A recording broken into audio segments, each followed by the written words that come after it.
Hello guys, good morning and welcome to my YouTube channels SK Gupta Classes Ranchi। तो last class में हम लोग देख रहे थे अकाउंटिंग प्रिंसिपल्स। ठीक, इसका वीडियो तो ऑलरेडी डाला हुआ है, आप देख सकते हो। अकाउंटिंग प्रिंसिपल्स को मैंने 3 पार्ट्स में डिवाइड किया: accounting assumptions of the concept, accounting principles and accounting conventions. Accounting conventions, ठीक है। और मैंने बताया कि इसे ट्री समझो। क्या समझो? ट्री। तो ट्री को का 3 पार्ट्स होता है। ये आपका रूट पार्ट हो गया, स्टेम पार्ट हो गया, branches, leaves, flowers, etcetera parts हो गए। तो डेफिनेटली हम लोग ये भी जानते हैं कि रूट पार्ट का सबसे ज्यादा इंपॉर्टेंस होता है। क्या होता है? रूट पार्ट का सबसे ज्यादा इंपॉर्टेंस होता है। तो इसमें जो मैंने accounting assumptions of the concept में जो पहला कॉन्सेप्ट मैंने डील किया था वो था आपका बिजनेस एंटिटी कॉन्सेप्ट। क्या था? Business entity. ठीक है, इसी को हम लोग सेपरेट एंटिटी कॉन्सेप्ट भी बोले। क्या बोले? Separate entity concept. क्लियर है? ये कॉन्सेप्ट में मैंने क्या सीखा? इसमें बस यही लर्न किया कि बिजनेस सेपरेट होता है और बिजनेसमैन सेपरेट होता है, और जितना भी रिकॉर्डिंग्स होता है ट्रांजैक्शंस वो बिजनेस के बुक्स में होता है ऑन बिहाफ ऑफ बिजनेसमैन। इसका on behalf of businessman. Clear है? That means the existence of business and businessmen are separate from each other, and all the economical transactions are recorded in the books of business on behalf of businessman. Clear? Any doubt? Okay. पहला चीज ये सीखी।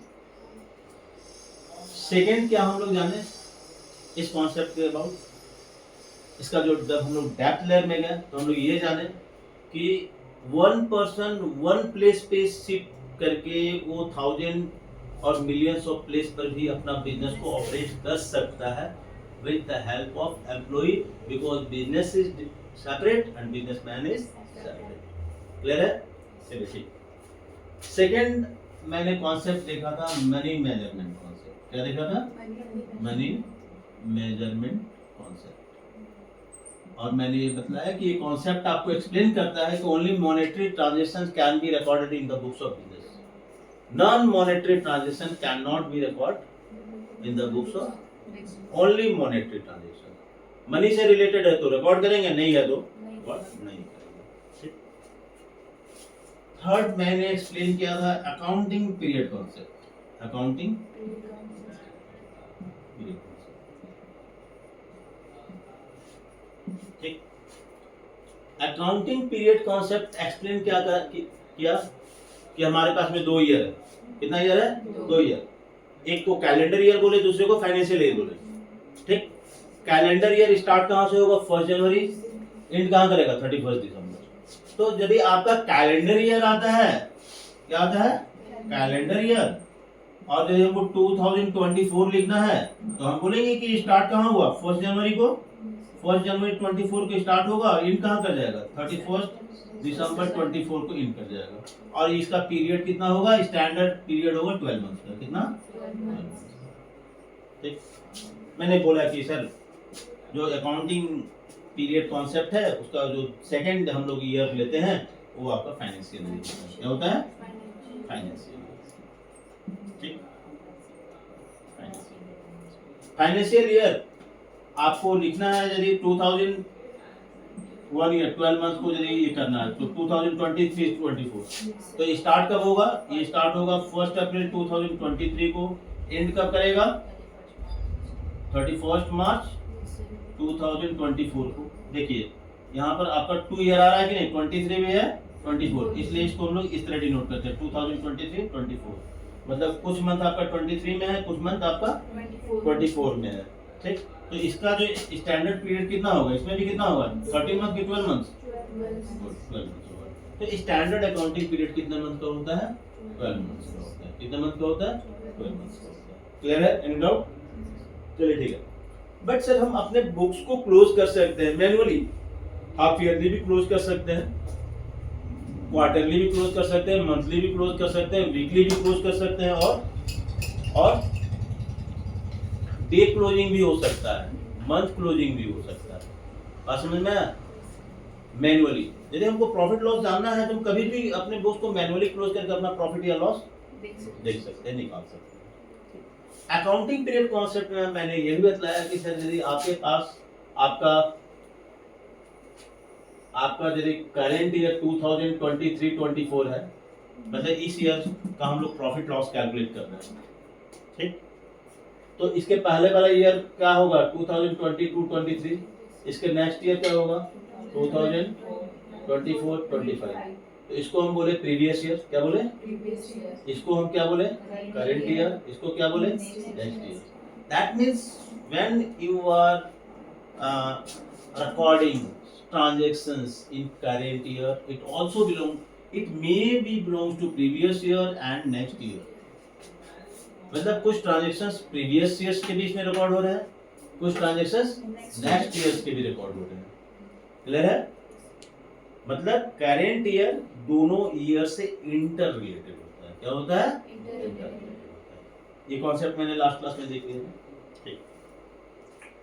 और इसके आगे जब हम जा रहे हैं, अभी हम लोग को तो यही कॉन्सेप्ट चल रहा था, इसके आगे हम लोग देख रहे थे गोइंग कंसर्न अप्रोच। क्या देख रहे थे? Going concern approach. यहाँ ध्यान दीजिएगा कि अभी हम लोग यहाँ अकाउंटिंग एजम्पशंस ऑब्लिक कॉन्सेप्ट में है। इसमें अकाउंटिंग एजम्पशंस ऑब्लिक कॉन्सेप्ट में। तो यहाँ पर ये आपका फोर्थ था, ये क्या था? गोइंग कंसर्न अप्रोच, ठीक है। तो मैंने बताया था गोइंग को अलग करो, कंसर्न को अलग करो, ठीक। गोइंग का मतलब कंटिन्यूएशन होता है। क्या होता है? कंटिन्यूएशन। कंसर्न का मतलब होता है कि बिजनेस। दैट मींस कि बिजनेस में क्या होगा? बिजनेस में क्या होगा? कंटिन्यूएशन होगा। बिजनेस में क्या होगा? कंटिन्यूएशन, ठीक। दैट मींस कि business has no fixed duration.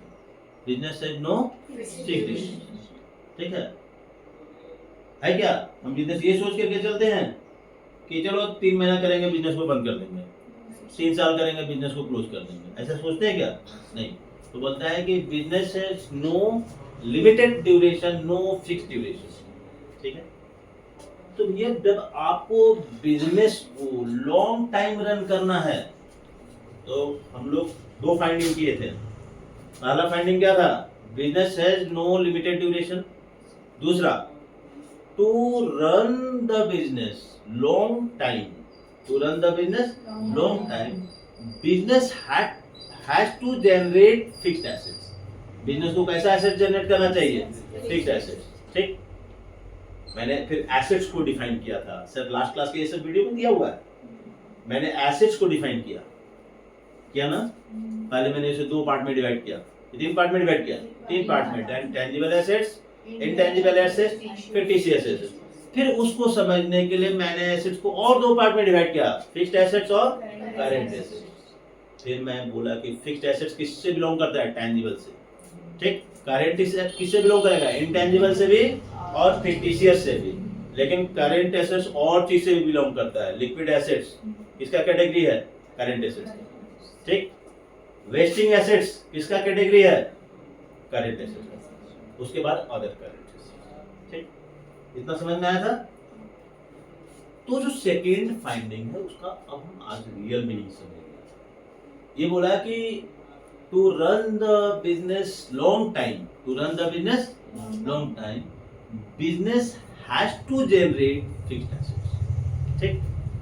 तो भाई बिजनेस को यदि लॉन्ग टाइम चलाना है, लॉन्ग जर्नी में लेके जाना है, तो ये बोलता है कि बिजनेस को अपना फिक्स्ड एसेट्स जनरेट करना चाहिए। तो मैंने लास्ट क्लास में ये डिफाइन किया था कि फिक्स्ड एसेट्स क्या होता है, what is fixed assets. So fixed assets are the usable assets. Fixed assets are the usable assets, ठीक है। It means those assets which are for long term used in the business, which are for long term used in the business, not for sale, not for sale। हम business में वैसा asset को जो बहुत लंबे time तक use करेंगे, cell नहीं करेंगे, वो क्या है? ठीक। करेंट एसेट्स क्या है? तो those assets which can be easily converted into cash, ठीक है, जिसको हम इजी फॉर्म में कन्वर्ट कर सकते हैं कैश में। तो मैंने बताया था कि इसमें दो तरह का एसेट्स होता है, there are two types of assets. पहला कौन सा टाइप्स होता है? सेलेबल एसेट्स होता है, और दूसरा कौन सा एसेट्स होता है? रिसीवेबल एसेट्स होता है। कौन कौन सा एसेट्स होता है? सेलेबल एसेट्स और रिसीवेबल एसेट्स।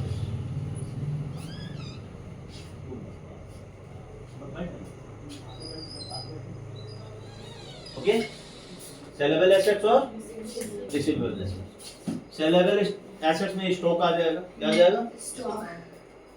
रिसीवेबल एसेट्स में क्या आएगा? डेटर, क्या आएगा? डेटर्स। बिल्स रिसीवेबल, ये सारे एसेट्स आ जाएंगे रिसीवेबल एसेट्स। ठीक, चलिए इतना समझ में आया। तो सर हम फिक्स्ड एसेट्स की बात करते हैं। देखिए यहाँ हम लोग एक एग्जांपल लेते हैं। देखिए भाई, हम लोग तो एग्जांपल, मेरा टाउन थोड़ा छोटा टाउन है, शहर मेरा छोटा है, रांची सिटी है। कहाँ है? किस स्टेट में है? रांची सिटी, झारखंड स्टेट में, ठीक है। तो भाई हम लोग छोटे सिटी से हैं, इसलिए छोटा छोटा एग्जांपल लेकर के हर चीज को क्लियर कर लेते हैं, ठीक है। अब हम लोग ताज होटल का तो एग्जांपल नहीं ले सकते हैं। अब यदि हमको एग्जांपल लेना होता है तो हम कहाँ तक जा पाते हैं? पंजाब स्वीट्स तक जा पाते हैं, या कावेरी रेस्टोरेंट जा सकते हैं। उससे ज्यादा जाएंगे तो कैपिटल हिल जाएंगे, उससे ज्यादा तो हम नहीं जा सकते। चलिए ठीक है सर, क्या फिक्स्ड एसेट्स ज्यादा प्रॉफिट अर्न करता है कि करेंट एसेट्स ज्यादा प्रॉफिट अर्न करता है? फिक्स्ड एसेट्स ज्यादा प्रॉफिट अर्न करेगा कि करेंट एसेट्स ज्यादा प्रॉफिट अर्न करेगा? इसको जानने के लिए मैं एक एग्जांपल लिया, पंजाब स्वीट्स, ठीक। इसका एग्जांपल ठीक। ये पंजाब स्वीट्स हाउस में क्या सेल होता है? Sweets and snacks. क्या सेल होता है? स्वीट्स एंड स्नैक्स, ठीक। तो इसको प्रॉफिट कहां से जनरेट होता है? स्वीट, या तो मिठाई बेच करके कर लो या नमकीन बेच के कर लो, यहां से जो प्रॉफिट जनरेट हुआ। तो स्वीट एंड स्नैक्स इसका करेंट एसेट्स है। क्या है? इसका करेंट एसेट्स है। और ये जो स्वीट एंड स्नैक्स है इसको हम स्टॉक बोलते हैं। क्या बोलेंगे? ठीक ठीक। स्टॉक को बहुत नाम से हम लोग जानते हैं, जानते हैं कि नहीं? स्टॉक को मर्चेंडाइज भी बोलते हैं, स्टॉक को इन्वेंट्रीज भी बोलते हैं, स्टॉक को सब्सटेंसेस भी बोलते हैं, स्टॉक को आर्टिकल्स भी बोलते हैं। बोलते हैं कि नहीं बोलते हैं? चलिए ठीक, और भी बहुत कुछ बोलेंगे हम लोग, सिमिलर वर्ड्स। चलिए करेंट एसेट्स। अब यहाँ पर स्वीट एंड स्नैक्स को जो सेल करके जो प्रॉफिट जनरेट होता है, इसको हम लोग बोलते हैं डायरेक्ट रेवेन्यू। क्या बोलते हैं?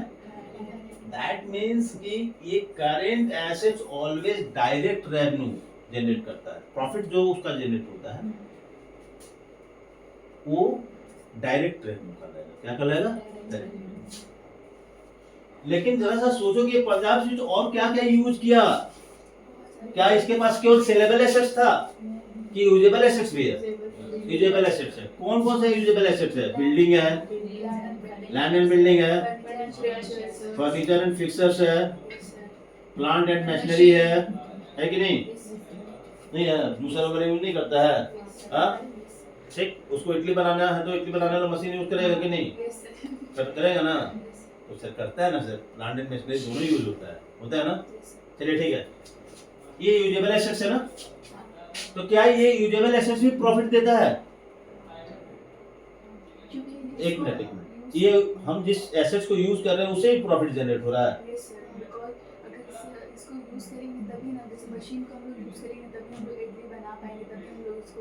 सेल कर पाएंगे। अच्छा, तो ये प्रॉफिट कहाँ दे रहा है सर? ये तो प्रॉफिट, मान लो कि ये मिठाई बेच रहा है, जैसे मान लो कि एक रसगुल्ला है ना। अब ये रसगुल्ला का प्राइस 15 रुपीज है, इसको बनाने का कॉस्ट 10 रुपीज है, तो 5 रुपीज का प्रॉफिट है। ये तुम्हारा सेलिंग प्राइस हो गया। Selling price equal to cost price plus profit, ये न होता है। हाँ, रसगुल्ला 15 रुपए का, 10 रुपए का कॉस्ट आया, 5 रुपए का प्रॉफिट हुआ। ठीक, क्लियर है? चलिए अब जरा सा इस रसगुल्ला को, ठीक, हम लोग थोड़ा दूसरे पार्ट में जाकर के थिंक करते हैं, है ना, क्लियर है? ये रसगुल्ला पंजाब में 15 रुपए का बिक रहा है, ठीक, हम तो कम ही प्राइस बतला रहे हैं सर, वहाँ 25 रुपीज स्टार्ट लेता है, एक एक तो स्वीट्स तो देता है ना, ठीक, अच्छा जो मान लो 25 है, चलो बनाने का कॉस्ट 15 रुपया, प्रॉफिट कितना 10। देखिए सर, ये जो प्रॉफिट है ना, इसमें दोनों प्रॉफिट है, डायरेक्ट रेवेन्यू भी है और इनडायरेक्ट रेवेन्यू। मतलब डायरेक्ट रेवेन्यू का मतलब हुआ जो रसगुल्ला बेच के मिला, इनडायरेक्ट रेवेन्यू का मतलब हुआ जो इसको यूज करके प्रॉफिट हुआ, ठीक। अब देखो, यदि रसगुल्ला से हम समझेंगे तो थोड़ा कम समझेंगे, तो हम एग्जाम्पल को चेंज कर देते हैं। एग्जाम्पल लेते हैं डोसा, ये भी गोल होता है, ये भी डोसा। एक्चुअली डोसा बड़ा फेमस चीज होता है ना, हाँ, हमारे घर के आगे आता है, ठीक, हम थाली लेके जाते हैं। वो भी क्या बेच रहा है, डोसा। हम लोग थोड़ा सा स्टैंडर्ड में गए, आईलेट्स के सामने भी डोसा बेचता है, कब से वहाँ बैठने के लिए तो रहता है, अपना थाली लेके नहीं जाना है, ठीक, वहाँ भी खाए डोसा, क्या खाए वहाँ डोसा। ये घर के आगे डोसा खाए, ये मॉल के आगे डोसा खाए, ठीक। थोड़ा और गए, कावेरी रेस्टोरेंट में बैठ के खाए डोसा, या पंजाब स्वीट में बैठ के खाए डोसा, और गए थोड़ा सा कावेरी रेस्टोरेंट में बैठ के खाए डोसा।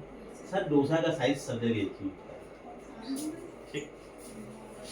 अब देखिए ना डिफरेंस क्या आया, जब आपके घर में आया तो 40 रुपीज में डोसा खिला दिया, ठीक, थोड़ा सा स्ट्रीट में गए तो 60 में खा गए, थोड़ा सा हम लोग वहाँ पंजाब में खाए तो 80 में खाए, यहाँ 120 में खाए, ठीक। पैसा देने में हमको कहीं तकल्लुफ नहीं, ठीक। ये यदि हमारे घर में यदि डोसा खिला रहा है, वो 50 रुपए मांग दे, 45 रुपए मांग ले, 42 रुपीज मांग ले, हम क्या बोले लूटने आए तो, ठीक। लेकिन वही डोसा का हम 60 रुपए वहां जाके दे रहे हैं, हम एक बार भी बोलते हैं कि लूट रहे हो। 50 रुपए में जाके दे रहे हैं तो उसको तो और भी नहीं बोलेंगे, अब कावेरी रेस्टोरेंट में बोलेगे तो फांसी चढ़ जाओगे, ठीक। हम कहीं नहीं बोलते हैं, क्यों नहीं बोलते हैं, क्योंकि उस लेवल का सेटिस्फैक्शन समझते हैं, हाँ।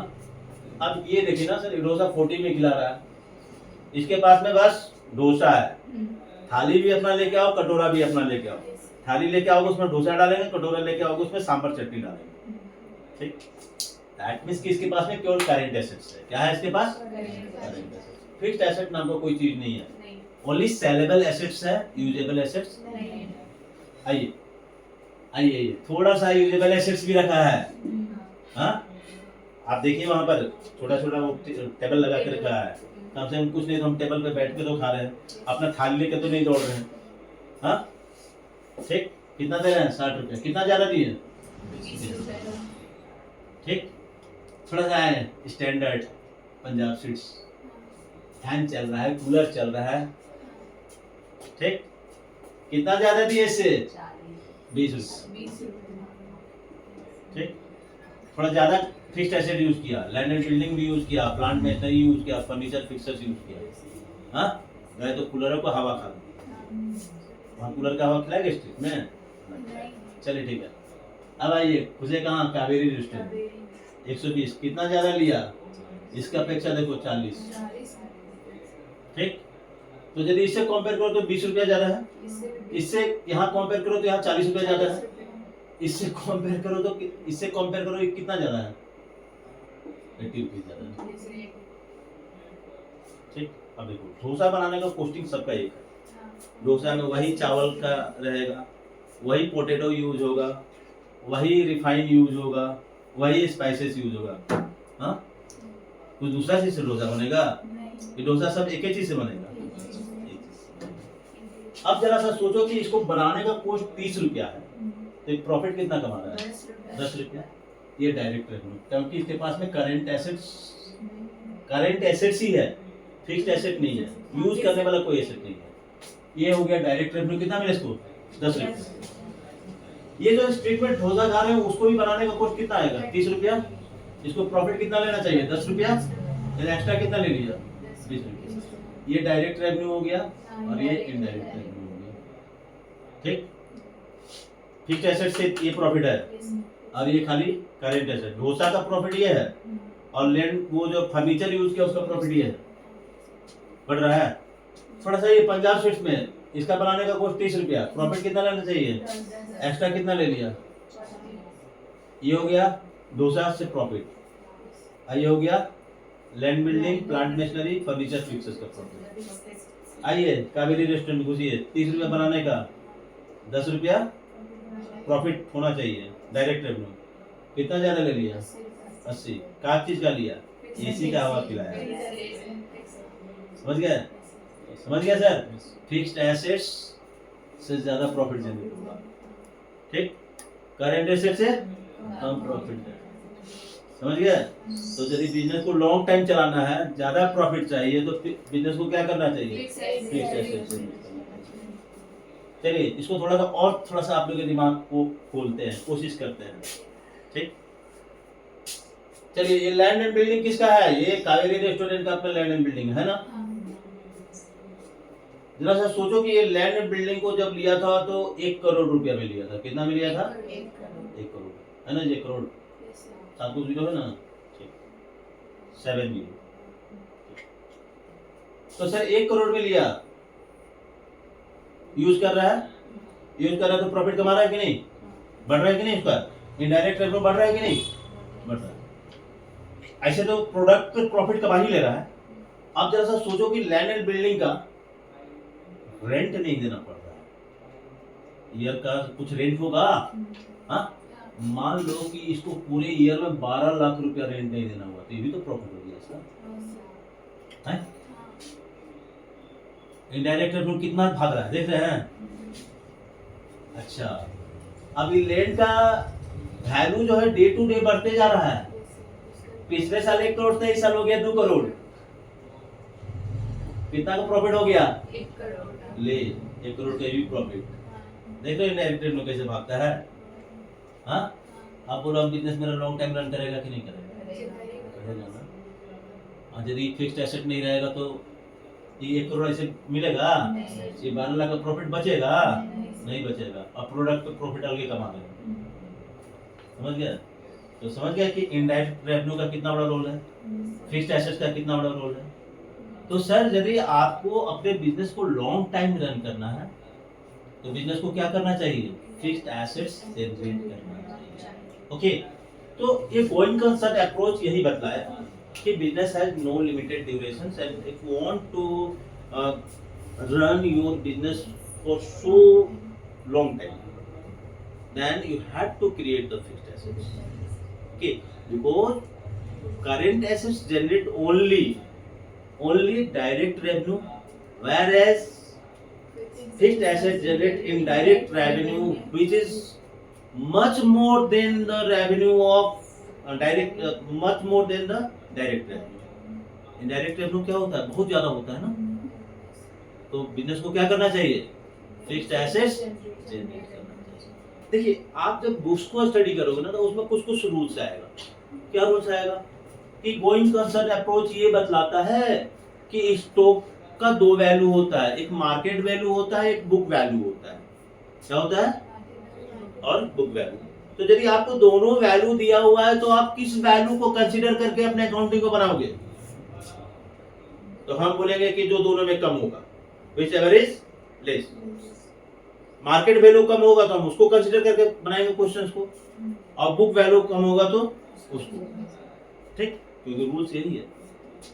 ठीक, if both value are given of stocks then which value shall be considerable, then lowest value shall be considerable. तो बुक्स को पढ़ेंगे तो ये बतलाता है कि क्या क्या करना है, कैसे कैसे करना है।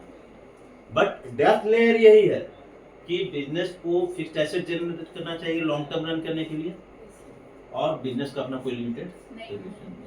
रूल जो है वो आते रहेगा, ठीक। तो आपका गोइंग कंसर्न आपको इतना ही था, इसके आगे कुछ नहीं है इसमें, ठीक है। तो सर आज हम लोग इसमें एक कॉन्सेप्ट और रह गया, पोस्ट कॉन्सेप्ट और हिस्टोरिकल पोस्ट कॉन्सेप्ट। क्या पोस्ट कॉन्सेप्ट और हिस्टोरिकल, सर वो अकेले 30 मिनट्स का टॉपिक है। तो सर हम आज तो इससे ज़्यादा क्लास नहीं ले सकते हैं, और I will try to clear the next concept, post concept और historical post concept in next class. Okay, so end of the classes. और बस इसी तरह आप लोग वीडियो देखते रहिए। क्या करते रहना है, लाइक करना है एंड शेयर करना है एंड सब्सक्राइब करना है, और यदि अच्छा लगे तो कमेंट भी डालना है। हाँ, और आप कहाँ से हो वो भी बतलाना है, ठीक। यदि आपका अच्छा रिस्पॉन्स आएगा तो आई प्रॉमिस कि हम इससे अच्छा भी आपके लिए वीडियोस अपलोड करेंगे। Okay, see you.